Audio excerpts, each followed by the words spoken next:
Hello, everybody. Welcome to episode 3 of our Dark Crystal Age of Resistance streams. I'm George. I'm Rocky. Oh, sorry. I'm Enchanted Essays. And I'm Rocky. So, we're doing episode 3.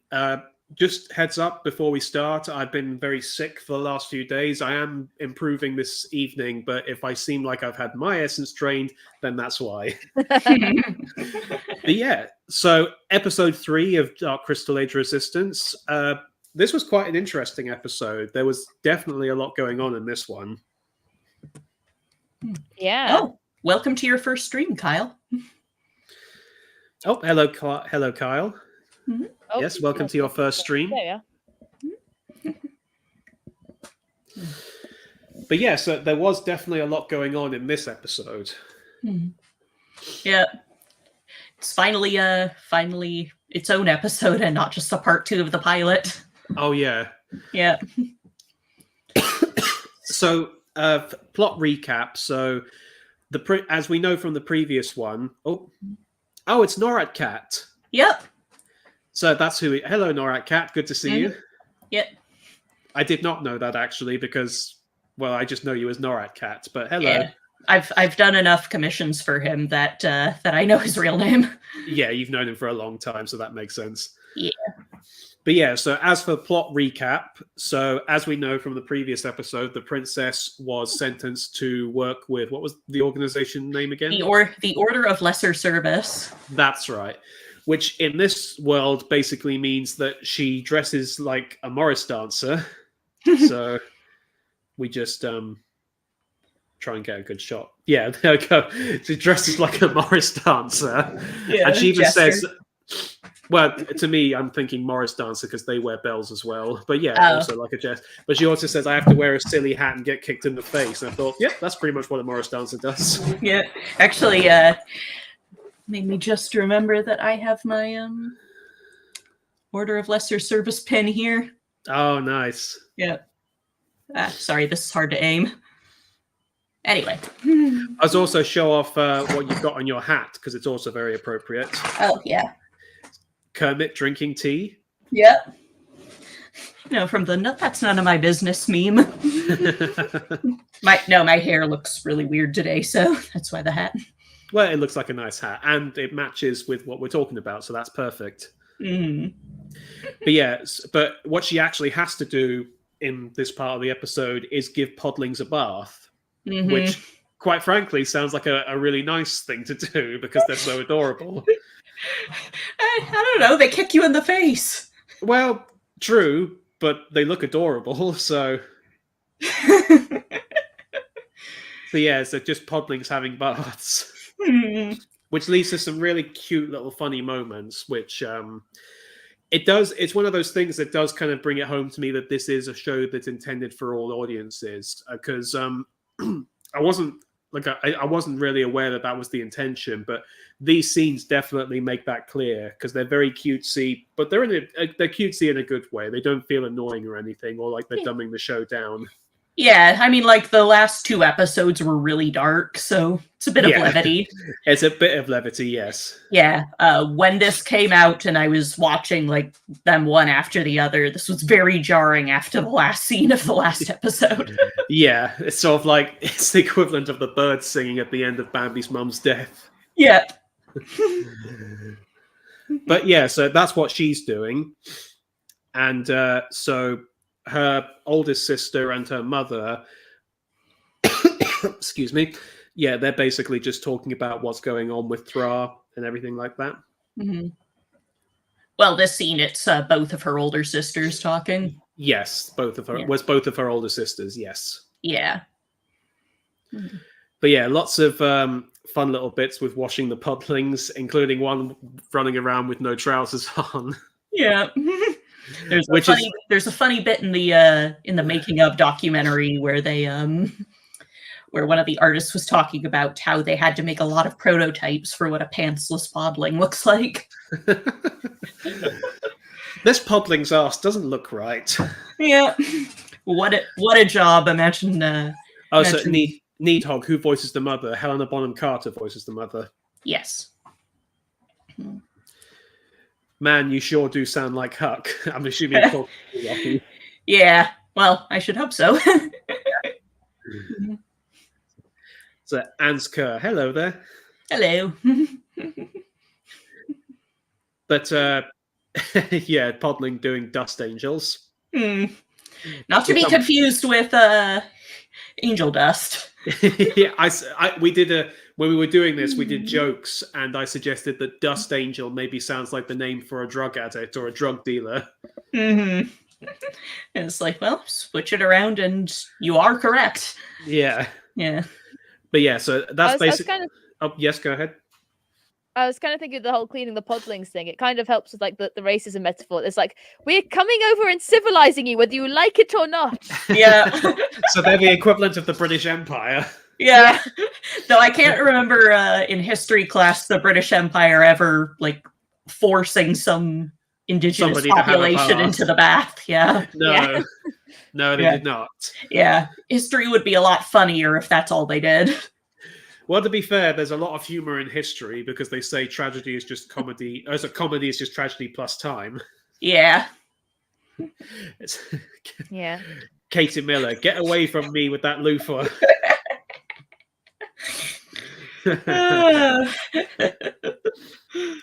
But yeah, so that's what's going on with her. Obviously, with Deet and her new companion Hup, they're going around looking for their purpose, and they come across a little Gelfling settlement.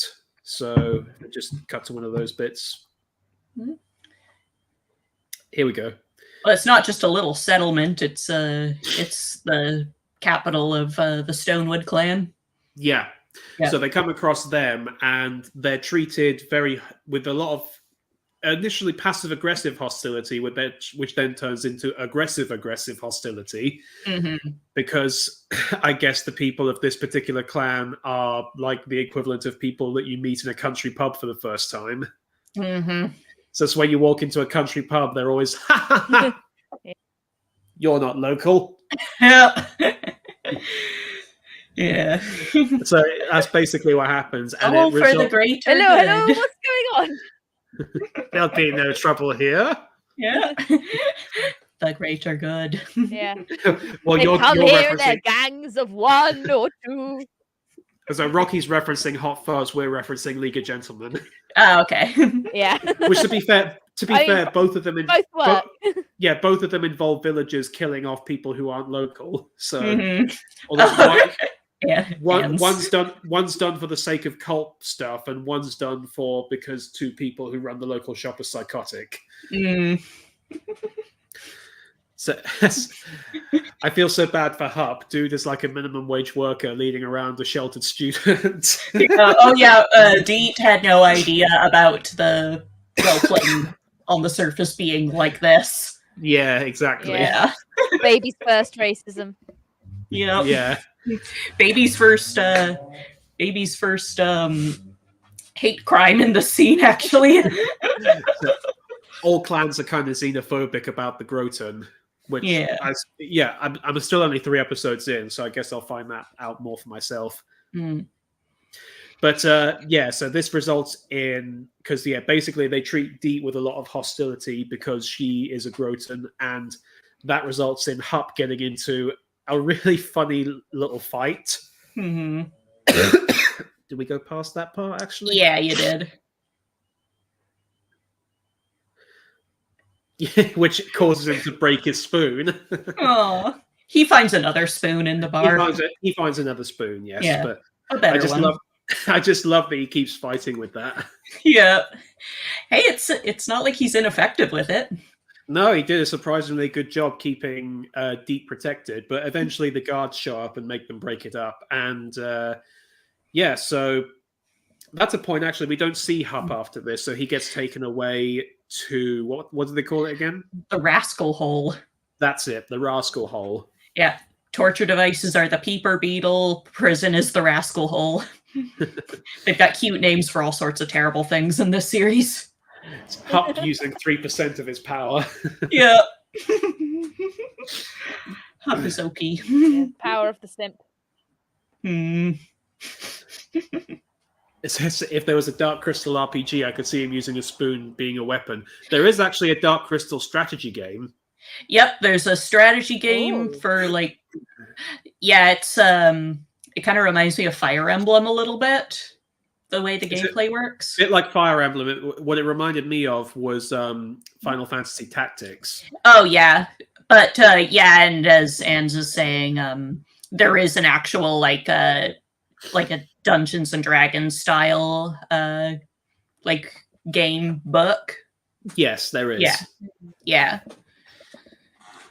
So, but yeah, so that's what happens to Hup. It's not the end for what happens with Deep, but we'll get to that in a bit. Mm. So we also find out about this guy. I still can't remember his name. Gurton. Gurton, thank you. Yeah. But yeah, so he's still in the possession of the Skeksis, and the Chamberlain is trying to get the information out of him about what Rien's up to. Yeah, Rien is up to, basically. And he threatens him with the Peeper Beetle, which was the same thing that he used on the scientist in the previous episode. Well, no, what he says is that we don't use the Peeper Beetle on Gelfling, but we'll use it on another Skeksis. So imagine what we would do to you if you don't talk. Yeah. I see, yeah. Mm. But yeah, so he's basically interrogating him, but he's not giving him anything. Mm. But yeah, so basically, yeah, so the princess goes back to the village to try and find more out about the symbol and everything. And also she's well, in the near the end of the last episode, the Annika, the soothsayer's assistant, said, if you bring me the brightest jewel from your mother's chamber, I'll help you get the answers that you seek. So that's what Tabra's up to. She's run away from the Order of Lesser Service. She's gonna get the jewel, and she's gonna figure out, get to the bottom of all this. Yes, absolutely. Which we'll get to that when we get to the end of the recap episode. Hmm. And of course, her mother is feeling sort of very upset about the fact that her daughter has become like this. Mm-hmm. Especially because she seems to imply that she's her favorite daughter. Mm-hmm. In the presence like, all of my daughters have gone, and she's like, I mean, I'm still here. Yeah. You know what I mean? You know. Yeah. It's basically, she outright says, "You're the least favorite of my children." Yeah. Poor Celadon. Yeah. Yeah. But yeah, speaking of the scientist, we do see him again, and he's got a new eye. Yeah. Which looks really cool, I have to admit. Mm-hmm. What were you saying it reminded you of? Unicron from Transformers, because you mentioned how in the first movie his eye was actually a repurposed TIE fighter model. Yep. Which I did not know, but now knowing that I can see it. But the design of this one looks a lot more like Unicron from Transformers. Yeah. Well, I mean, the movie takes place like an indeterminate amount of time after. Yes. So he probably had to replace it a couple times over the years. He probably did, yeah. But no, I love the way this one looks. It looks really cool. And it's also, because Dark Crystal, while it is very fantasy, it also has elements of sci-fi in it. Mm-hmm. So to see him with a cybernetic eye is a really cool little feature. Definitely. But yeah, not much goes on with the scientist other than finding out he's got a new eye and everything. Mm-hmm. But this is also the moment in which Deet and Rayan also finally start crossing paths with each other. So the first time is when they tried to get into... What were they trying to get into here again? So the Madra's in there, like the leader of the clan. Of the clan, yes. Yeah. So Deet's trying to basically bail Huck out of jail. Did you say Huck or Huck? It was a slip of the tongue. Huck would get himself thrown in that rascal hole. Oh, he would, yes. Yeah. Huck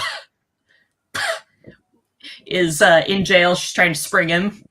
Yes. And Rian basically, he's got his evidence. He's just trying to get someone of authority to help him out. Yes. Mhm. And he actually ends up cutting in front of Deet when she's trying to get in, which is how they meet each other for the first time. Also, Needhog. So, no, actually, the scientist losing his eye with the Peeper Beetle is not a retcon because he didn't have an eye in the first movie either. This is explaining how he lost it. Yeah. Hi, And- Benzamori. Yeah, Ben Samori's just shown up. He's done a reference to League of Gentlemen as well. Mhm.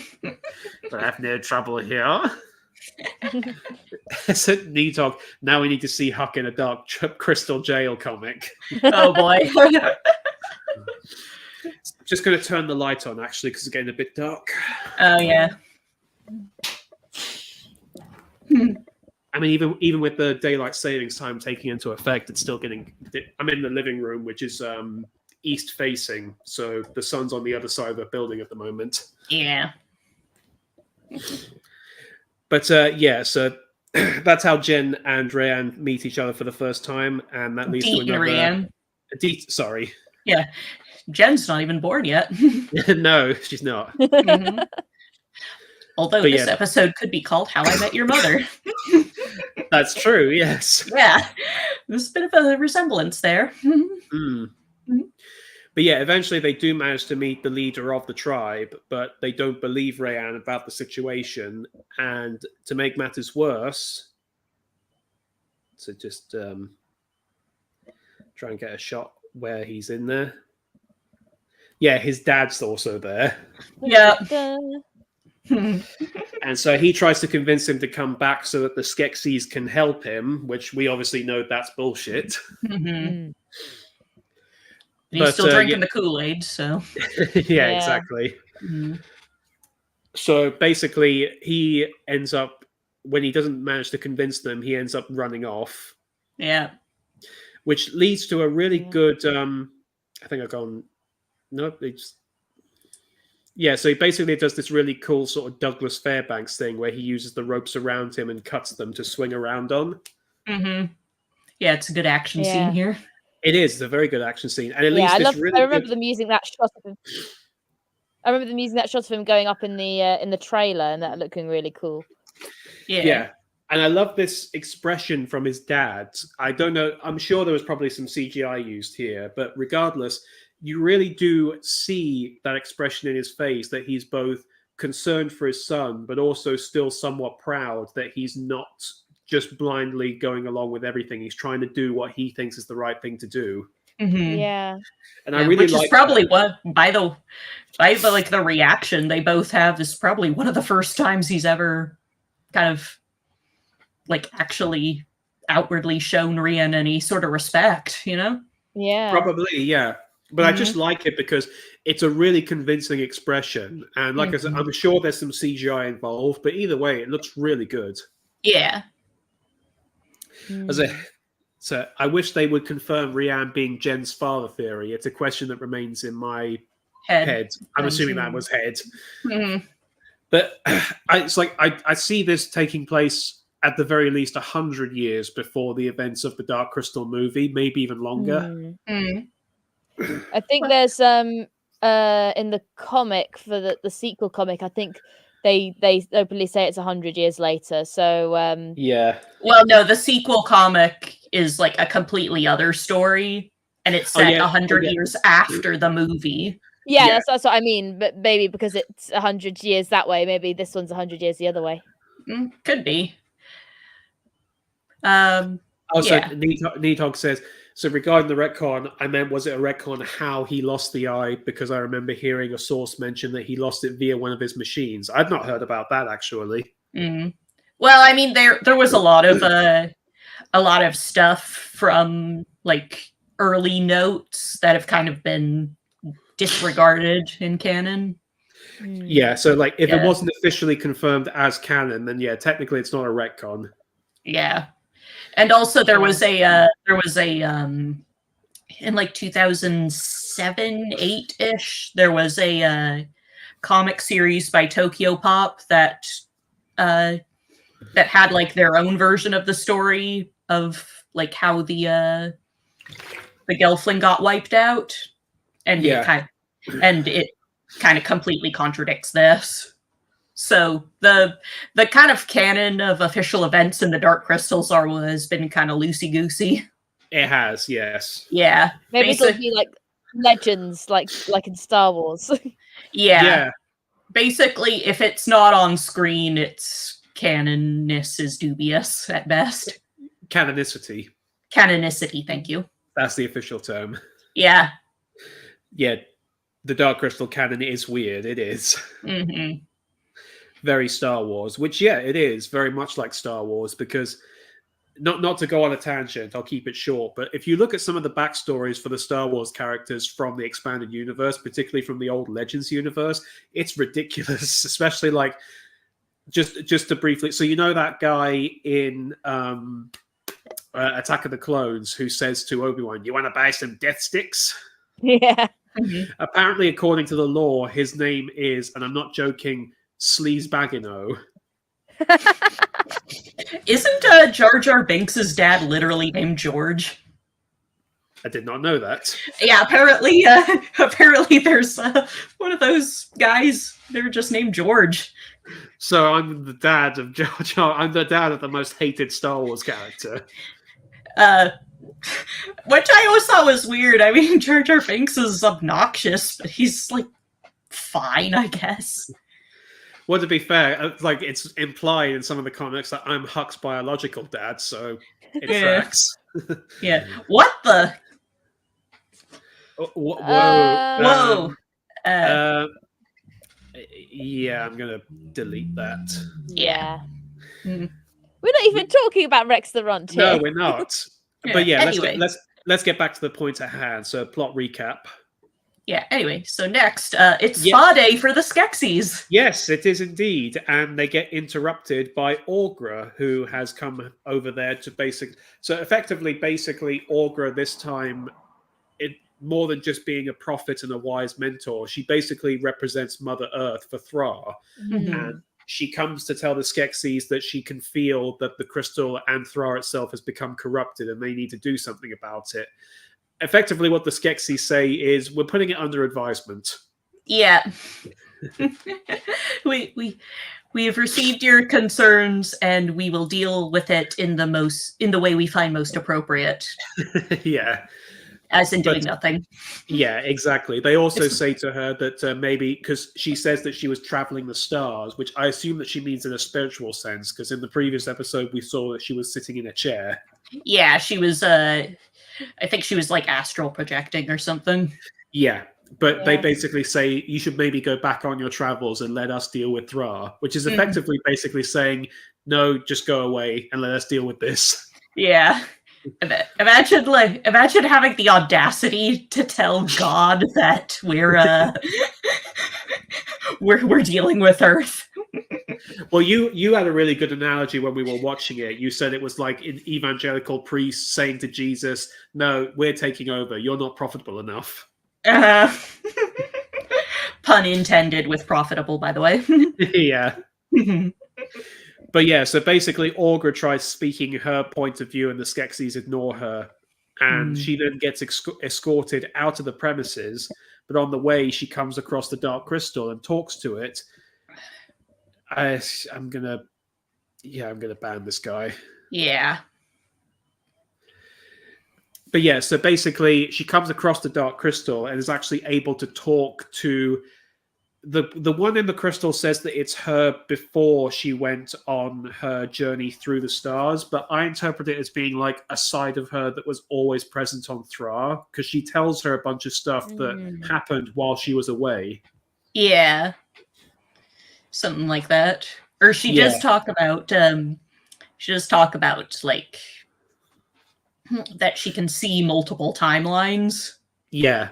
So, and notice that the reflection Aughra has her like third eye open.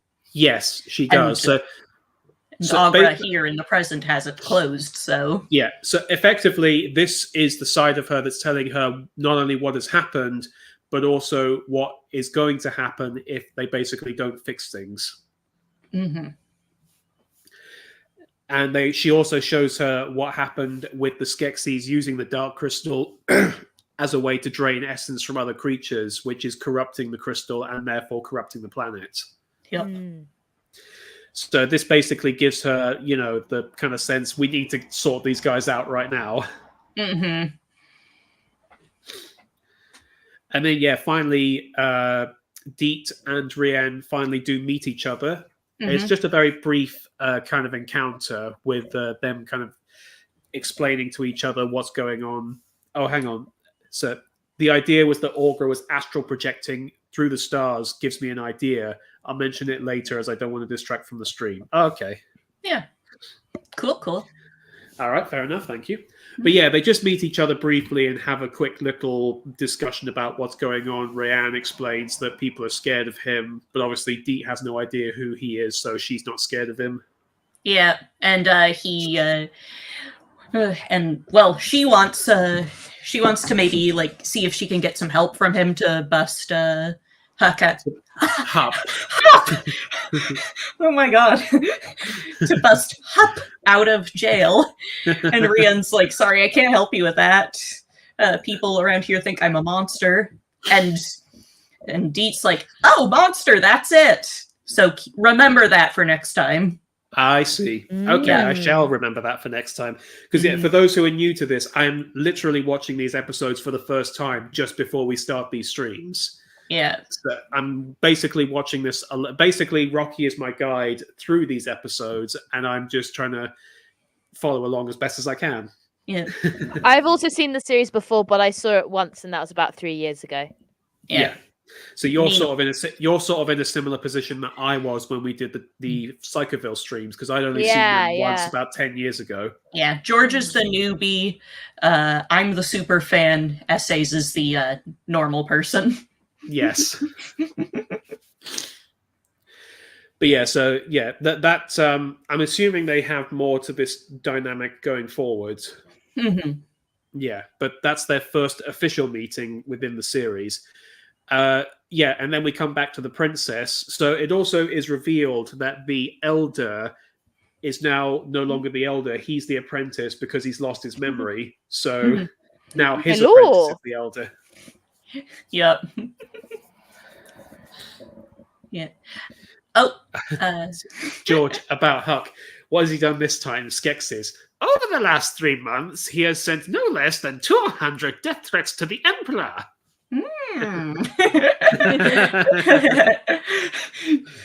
So also, Noricat, wasn't I the one who mentioned the franchise to you? Yes, you were, Rocky.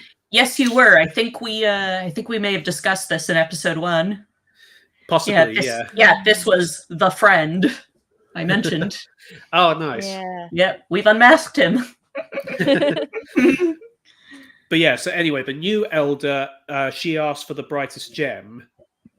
Mm-hmm. So let's see if I can get a good shot of it. Yep. Oh, and the brightest gem turned out to be one of the chrysalises that was hanging on the ceiling. Yes. Mm-hmm. And yeah, so it's actually not a gem; it's the cocoon to what do they call it again? The moth? An imperial unimoth. That's it. So the elder is basically she sings to it, and that allows it to emerge in its full form. And she said, and she tells Breya, ask it a question; it'll show you the answer. And she says, "Show me what I'm looking for," which is a nice, open, vague question to give it. Yeah, hopefully the Unimoth is psychic. Yeah. Well, I mean, it's a moth that will hatch when you sing to it, so it's got to be some sort of magic. Oh, absolutely, yeah. Yeah. But yeah, basically she asks it, and then it goes flying off, and she follows it to where she's able to find some sort of secret passage right under the throne. Yeah, right under the throne, which, as you said, Rocky, is very Legend of Zelda. Yeah, especially in Tears in the Kingdom, where you can find like some armor, like literally under the throne, isn't it? Yeah, in the Zora Kingdom, that's definitely true. Yes. Yeah. Mm-hmm. But yeah, so that's how the episode ends. She goes into this previously concealed little gateway, and that leaves us on the episode. So we'll find out what she finds in the next one. Mm-hmm. certainly find something interesting, I'll tell you that. Oh, I look forward to it. Indeed. But yeah, like you said, Rocky, this is definitely one where it feels like its own episode instead of a follow-on to a previous one. Right. So, and to be fair, a lot of TV shows that are serialized do that in a kind of format where 2 episodes almost sort of function as like a movie that gets split in half, effectively. Mm-hmm. Yeah. Oh, you forgot to mention your favorite Fizz gig. Oh, yeah. It's a little bit after this. Yeah, so the part where they're talking to the head of the tribe. Yeah. See if I can... Nope. Yeah. It's going to be tricky because like you see it for only a fraction of a second. Hmm.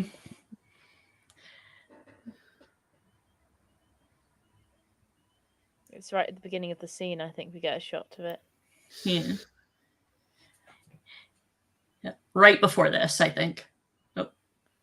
Hang on, I'll play it. Yeah.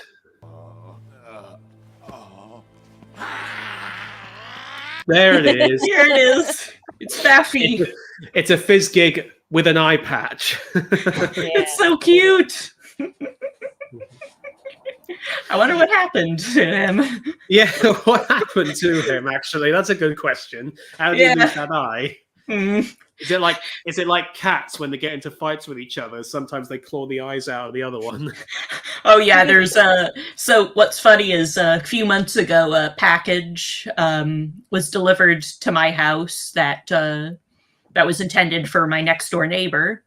So I go over and I talk to the neighbor for a bit, and 2 of the cats come up to the door to greet, and so I bend down, I pet him, greet him, and she's like, "So this cat you might see in the yard a lot. He likes to wander, and this one isn't allowed to wander anymore." And the cat's like got like a very like this is the most messed up looking side of a cat's face I've ever seen. It's like, dear God, what happened? Gets into fights a lot, I'm assuming. Yeah. Well, got into one very bad fight. Oh, poor thing. We have some gigantic raccoons around here. I'm not very surprised. Ah, yeah. Mm-hmm. That makes sense. Yeah, those guys are mean. They are indeed, yes. Mm-hmm. But yes, a very cute little Fizz gig with an eye patch. Mm-hmm. Yeah. But yeah, it's like nothing too significant to mention in terms of at least none that we didn't already mention during the recap. So yeah, this is a very spoiler alert, a lot of stuff goes down in episode 4. So this is very much feels like a bridge between the first 2. Yeah. Kind so of. it's a prelude to a storm, basically. Yeah, the calm before the storm, that's a very apt metaphor for next episode. But I do like I said, because it's one of those things that when you said that it was a show, because you said that it actually won an award for a kids show, and like I said, it wasn't something where I would have thought it would be considered a kids show, but yeah, the lighter stuff that happens during the first 5 minutes of this episode definitely made me realize that it is something that could be intended for all audiences. Yeah. Mm. But it's definitely very mature if it is something that is intended for kids. Yeah. Well, I think it's got like kind of an Avatar The Last Airbender kind of. Yes.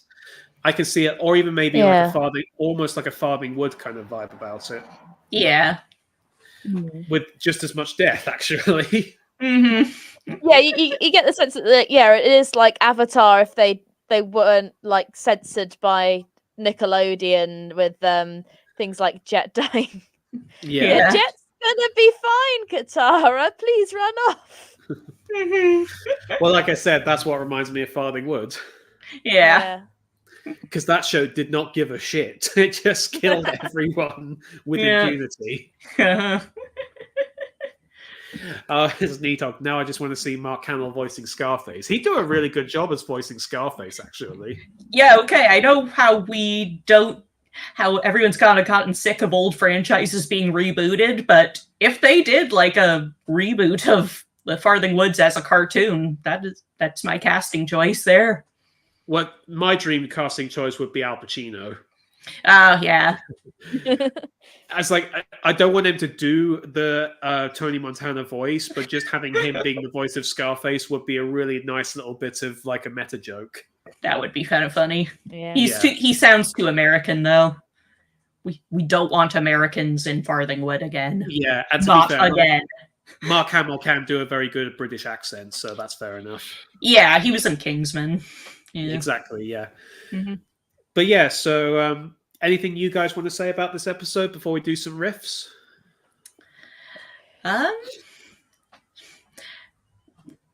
Hupp was totally justified here. He was, yes. And, the hierarchy in the world. So yeah, I thought that was nice. Mm-hmm. Yeah. All right. Well, shall we do some riffs then? Yep. All right then. Mm-hmm. So it's a funny thing is that I've made notes of all the timestamps, but when they play, I have to remember what the joke was. Oh yeah. Which makes it a bit more fun, I think. Yeah. All right, we already did the joke about her being like a Morris dancer, so we can skip that one. Yeah. Mm-hmm. Yep. She's gonna do a wangle. Oh yes. So Rocky, obviously, that one there's a reference Rocky doesn't get because she hasn't watched Bottom. Mm-hmm. Yeah, then there's the Morris dancing joke. I love that Podling's expression there. Yeah. She just turns around, like, what the hell? Guys! She's the one Podling who's trying to be clean.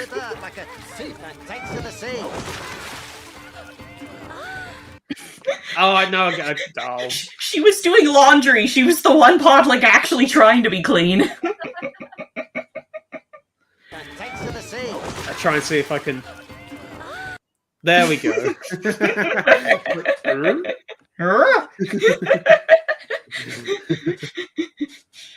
Poor laundry Podling.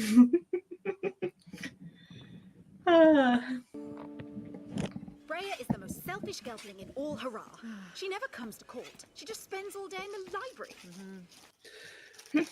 That was a note I had down, but I don't remember what the joke was. Oh. Maybe it was a bit later on. Hang on. Yeah. She has responsibilities, not just to us, but to her fellow gelfling. It's Mother's fault. No, I don't remember what the joke was for this part. Yeah, but Tavra has a lot of middle sibling energy in that scene. That might have been actually it. Yeah. Yeah.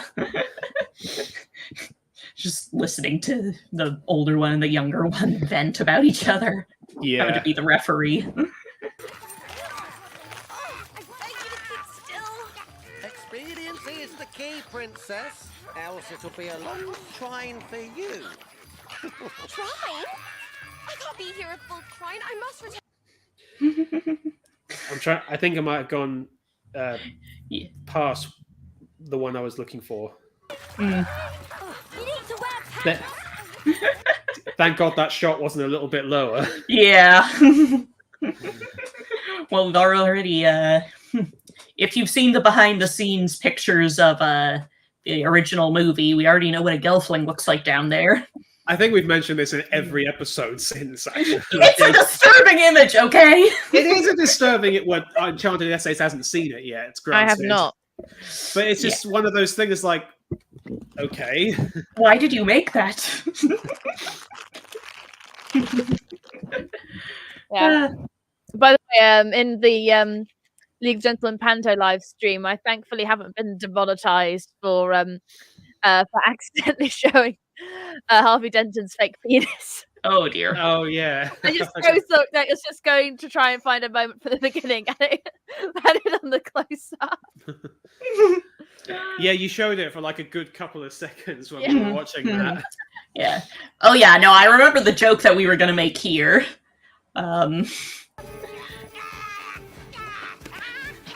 This is a very weird community service project. Imagine a member of the royal family chasing you down to make you take a bath.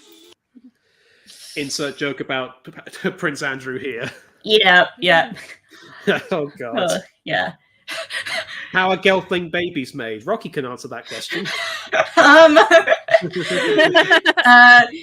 Go to an archive of our own and turn on the "Yes, I'm an adult" button. Then you'll see.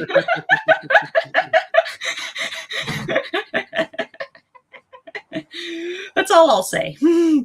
As Norak Cat, if there was a series 2, I felt Kate Blanchett would have made a good Skek'Sar.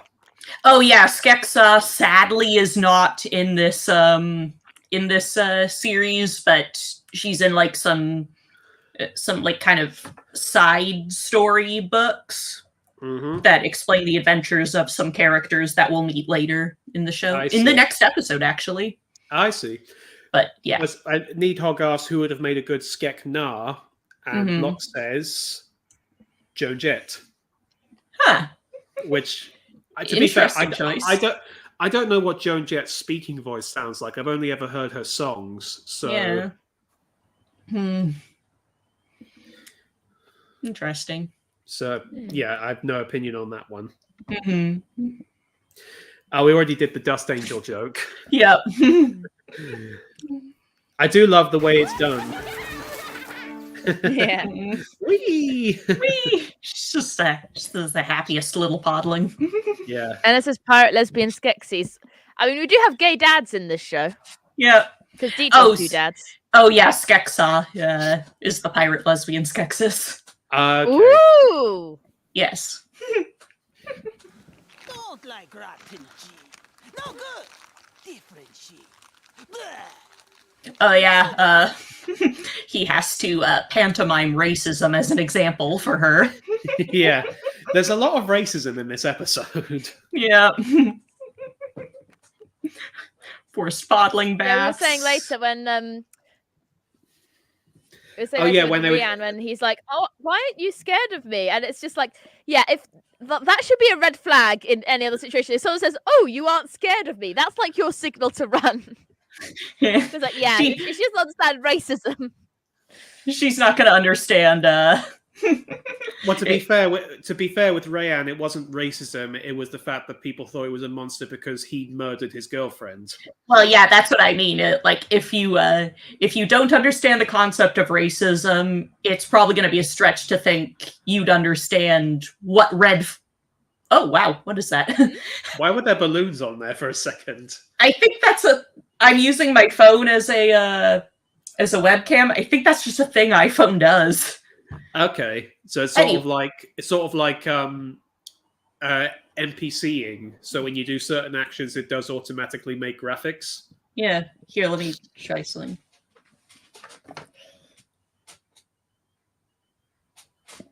Oh, that Shoot webs. Nothing right there. Spider-Man.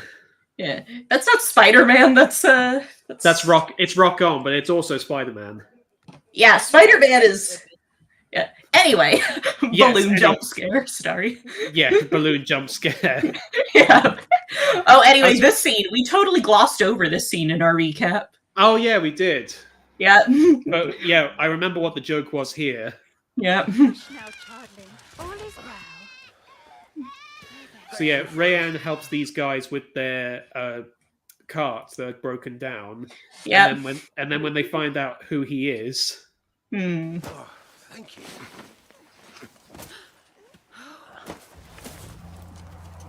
He's a cop. Oh, God. So yeah, they find out who he is, and then they say this to him. It is all over Thrar. A Gelfling murdered this Mira. Thank the harvest, we have the Skeksis to keep us safe. Yeah. I think it's time you are on your way. Yes, begone. And you said Rocky. So, you run into a guy who is a suspected fugitive for murder, and your reaction is piss off. And then you said, as an example, Yeah, imagine meeting like just John Wayne Gacy out and about. He helps you change a flat tire, and you're like, oh yeah, you're John Wayne Gacy. Go away.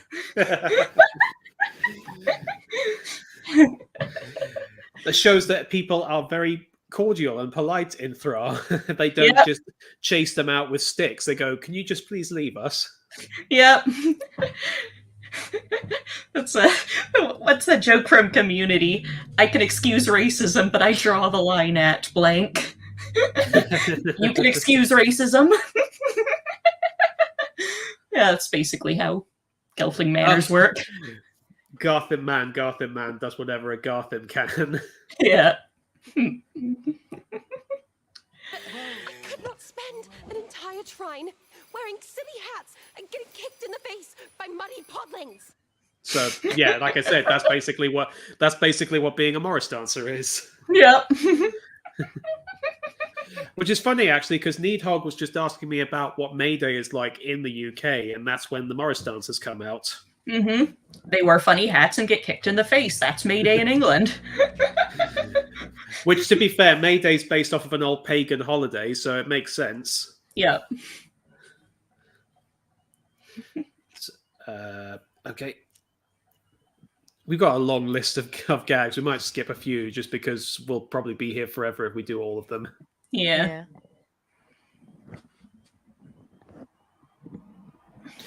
So I noticed this, actually. We didn't mention this. So a symbol, is this to indicate a location in the show?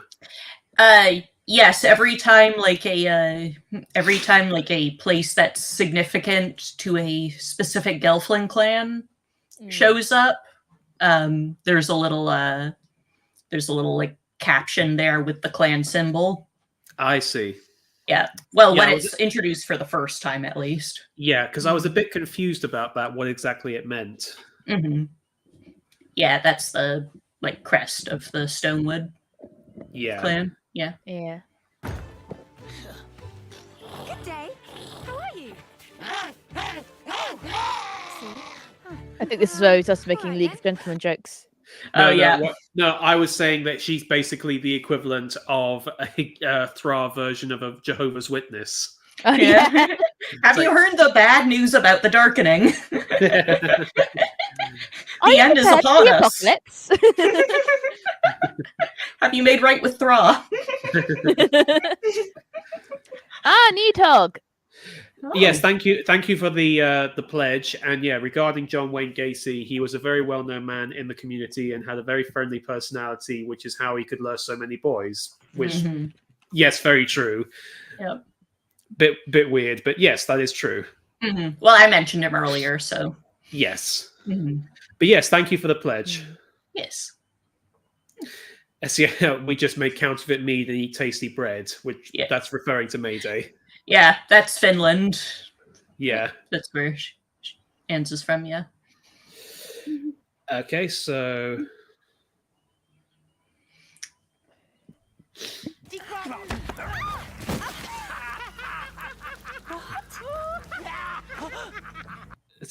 I think we was talking...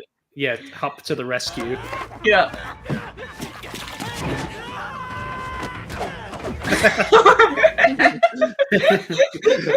That's like, ah! I like how he just like kind of suplexes off the bar stool.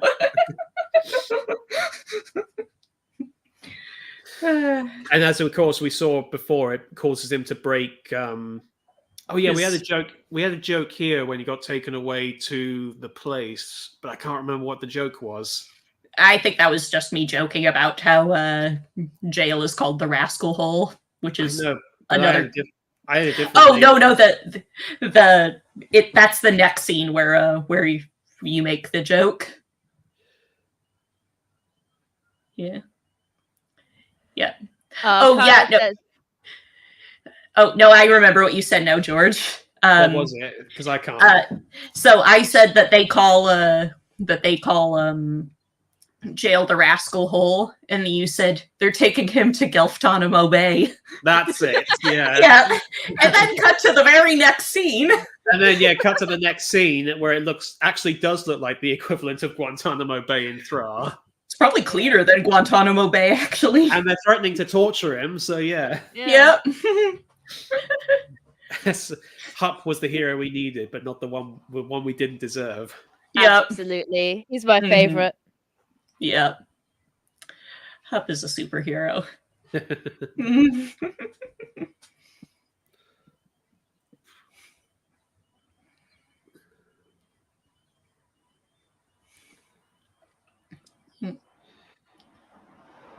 So we already talked about the scientist's eye looking like Unicron. Oh, Yep. no, Oh, you had the bit about these guys. yep. So this is what you imagine, or you say it. Well, so these guys are called the Grunaks, and they are basically some slaves that the Chamberlain brought to the scientist. Who, if you, I'm not sure if you heard, but he said that some Seafins brought them. The Seafins are the clan that the soothsayer and his assistant belong to. So Gelfling participate in human trafficking, apparently. Oh God! Yep. So anyway, But you said that it also weird. is that just someone going by the window or something? Yeah, that was a very loud car horn. Anyway, Yeah, you said that they reminded you of something else.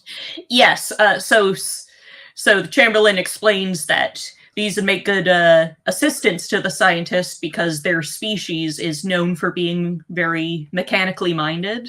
So I think these are Dwemer. Yeah. Which again, considering Bethesda clearly took inspiration from the first Dark Crystal. Yep. I mean, although it's like in the universe of Elder Scrolls, they explain that Dwemer or dwarves were effectively just an offshoot of elves. Mm-hmm. Because that's basically any species in Tamriel that isn't an Argonian or a Khajiit or a Nord or an Imperial is basically some form of elf. Yeah. It's like there's those guys and then 5 billion varieties of elves when you're creating your character. Anyway, so these are very tragic characters. These Grunaks. Oh God! I just remember what the one with this one was. Oh no! On my watch. He's much dirtier than me. Just look. Why does he get to go in? Because he gave me a blowjob just beforehand. Oh God! I mean, it's basically like being a bouncer at a nightclub, and how do you get in the door if they won't let you? Archive of our own. Take notes. Yeah.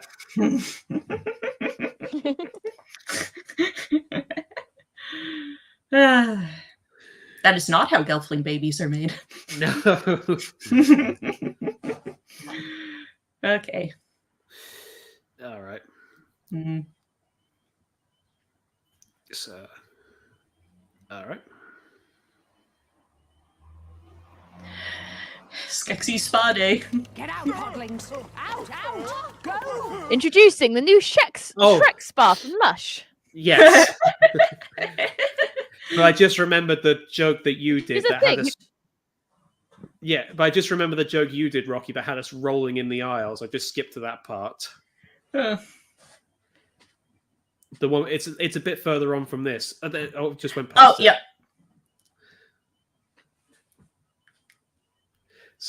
So go ahead. So give it. Beep beep beep beep beep beep.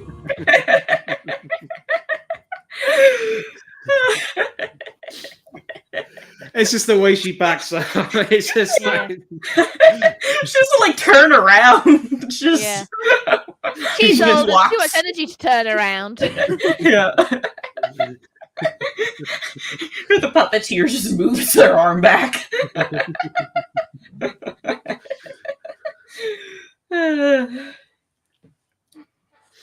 do a couple more because I'm starting to lose my voice a little bit.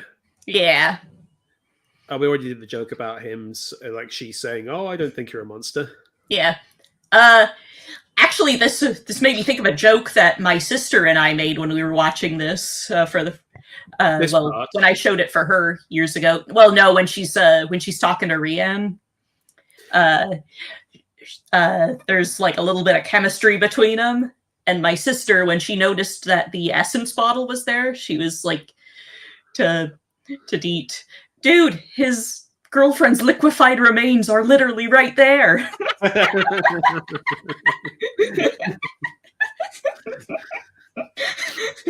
That's the equivalent of carrying around your dead wife's ashes with you everywhere you go. Oh god. Although in this case, if you drunk the ashes, it would make you younger. So, or who knows what would happen if a Gelfling drank yeah, someone else. Do we ever see Gelfling drinking the essence? So in like you know how there used to be like novelizations of movies? Yeah. So there was one for the Dark Crystal, and I've read it, and Kira actually does, after she gets partially drained, drink it and recovers herself a bit. Okay, that makes sense. But Rian's never been drained, and that's someone else's essence, so who knows what would happen. So that's what I was thinking. Is like if they drank the essence of another Gelfling, what would happen? I like to imagine roid rage, personally, but I'm thinking it being more like something like suddenly they develop a split personality. oh man. So sort of like they got the personality of the Gelfling whose essence they drunk inside their head. Or it'd be maybe like that's how Gelfling babies are made. Maybe. They just drink the bottle and they just split into two separate versions. Yep. And yes, you are correct. No, that would technically be cannibalism. Mm-hmm. Yeah. Gelf in the machine. Gelf in the machine.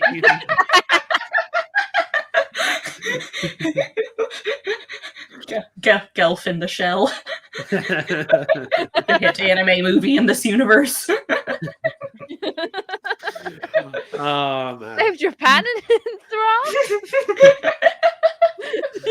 There's just a lot more tentacle monsters there. Yeah. Tentacle monsters, they're not even particularly exciting for them. You see those every day there. Yeah. Well, that seems like a good point to call it quits.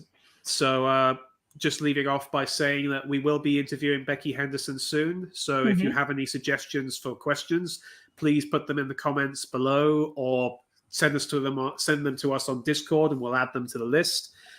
Also, on the channel, we'll be doing our new review of the Doctor Who animated specials soon. That's coming quite soon, so be sure to check that out. If you've got Enchanted Essays, if you've got anything you want to promote, feel free. Yeah, I'm returning to my my Monkeys series. So I've just started reviewing series 2.